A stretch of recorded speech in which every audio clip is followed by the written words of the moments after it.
జగన్మోహన్ రెడ్డి సోమవారం నాడు వచ్చి హంద్రీనివా కాలువలో కృష్ణా జలాలు నీళ్లు వదిలినామని చెప్పి కుప్పం నియోజకవర్గంలో వచ్చి నీళ్లు వదిలినాడు. ఆఫ్టర్ ఆల్ ఈ కాలువలో కలుపు ముక్కలు కూడా తీయలేని పరిస్థితిలో ఉంది. ఈ కాలువ ఇక్కడ సింహాద్రిపురంలో కలుపు ముక్కలు తీయలేదు, బండరాళ్ళు ఉన్నాయి ఒక్కొక్కటి దీంట్లో. దయచేసి చాలా కుప్పం నియోజకవర్గంలో అమాయకులేం కాదు ఓటర్స్, దయచేసి చెప్తా ఉండా, కుప్పం నియోజకవర్గంలో అమాయకుల్ని మోసం చేసే మీ నాయకులు భరత్ గారు కూడా చెప్తున్నాడు. బుల్లెట్ దిగింది అనేది మాట మాట్లాడుతున్నారు.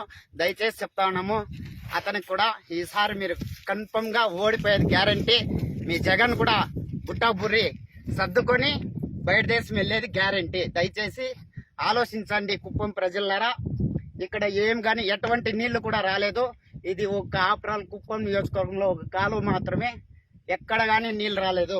చూడండి, బండరాళ్ళు కూడా ఉన్నాయి, కలుపు ముక్కలు కూడా తీయలేదు. ఆఫ్టర్ ఆల్ ఒకసారి ఆలోచించి దయచేసి మన కుప్పం నియోజకవర్గాన్ని అభివృద్ధి ప్రథమంలో తీసుకొని వచ్చిన వ్యక్తి ఒక నారా చంద్రబాబు నాయుడు గారు మాత్రమే. దయచేసి ఆలోచించి ఈసారి 2024లో మన లక్ష్యం నారా చంద్రబాబు నాయుడు గారిని లక్ష మెజారిటీతో గెలిపించాలని మనవి చేసుకుంటూ ధన్యవాదాలు.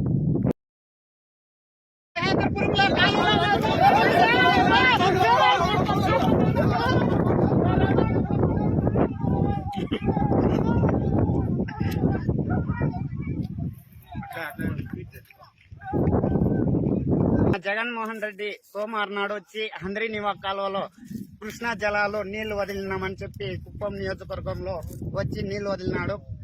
ఆఫ్టర్ ఆల్ ఈ కాలువలో కలుపు ముక్కలు కూడా తీయలేని పరిస్థితిలో ఉంది. ఈ కాలువ ఇక్కడ సింహాద్రిపురంలో కలుపు ముక్కలు తీయలేదు, బండరాళ్ళు ఉన్నాయి ఒక్కొక్కటి దీంట్లో.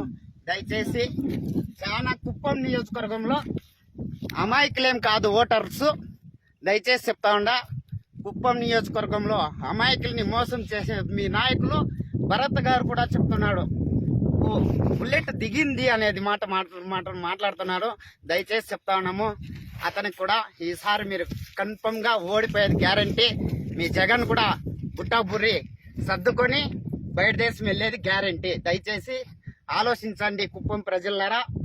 ఇక్కడ ఏం గాని ఎటువంటి నీళ్లు కూడా రాలేదు. ఇది ఒక ఆపరాల్ కుప్పం నియోజకవర్గంలో ఒక కాలువ మాత్రమే, ఎక్కడ గానీ నీళ్లు రాలేదు.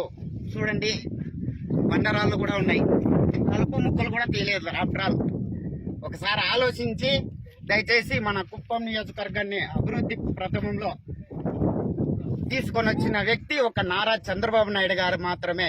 దయచేసి ఆలోచించి ఈసారి 2024లో మన లక్ష్యం నారా చంద్రబాబు నాయుడు గారిని లక్ష మెజారిటీతో గెలిపించాలని మనవి చేసుకుంటూ ధన్యవాదాలు.